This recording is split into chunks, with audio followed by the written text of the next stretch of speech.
As we film this video, it's June 2015, and there are churches and individuals across Canada and around the world preparing for summer short-term missions.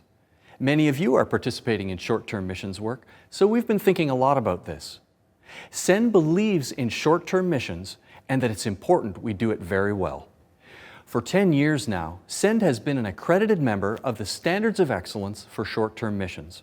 This association has identified best practices to help churches and teams and individuals ensure that their short-term missions are based on healthy, God-honoring principles.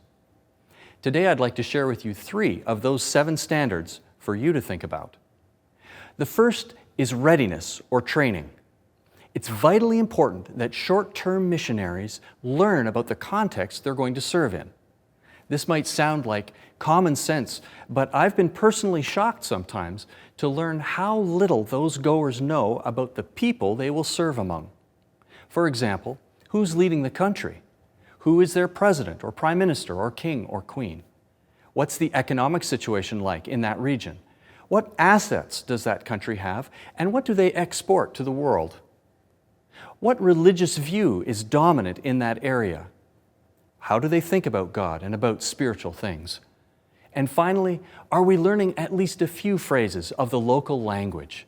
By learning to say please and thank you and introduce ourselves even with a few simple phrases, we communicate care and respect for their culture and values. Let's not be afraid to ask our short-term workers, even our youth, to step up to a responsible standard of readiness for cross-cultural service. The second standard is God-centeredness. The primary motivation for any short-term mission trip has to be God-centered. Sometimes our focus shifts a bit to the goer, and we say it's important that they see the world, or learn about a new culture, or even help our youth appreciate how good they have it at home. All of these miss the mark. Is God at the center of our purpose? Sometimes it's helpful to remember that God is there before we arrive. He's already at work. By being humble and prayerful servants, He can use us to accomplish beautiful things, even in a short period of time. I'll say it as plainly as I can. If our primary motivation is not to bring glory to God, then perhaps we should stay home. The third standard is intentional follow-through.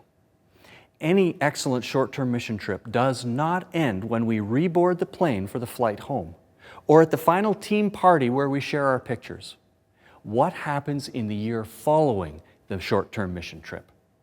If appropriate, are you keeping in touch with the people you've met? Especially the mission workers will appreciate and be encouraged by your ongoing interest in their work. Are you praying for that work, that it will advance after you've left? Are you considering how you can support the work, perhaps financially, so that it can really move forward in the years ahead? And finally, are we continuing to apply some of the lessons we've learned by being on a short-term mission team? Are we prioritizing unity with other believers and continuing in evangelism and discipleship?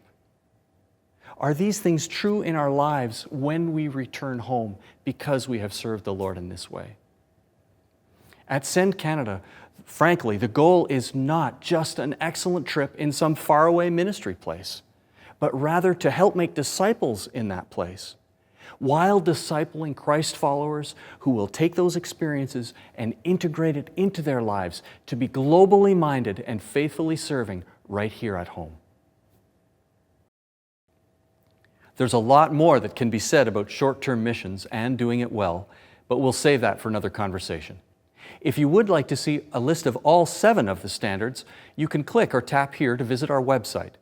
There we've created a 1-page download in case that's useful to you or your church, and you'll find other resources to help you be effective as you serve in short-term missions.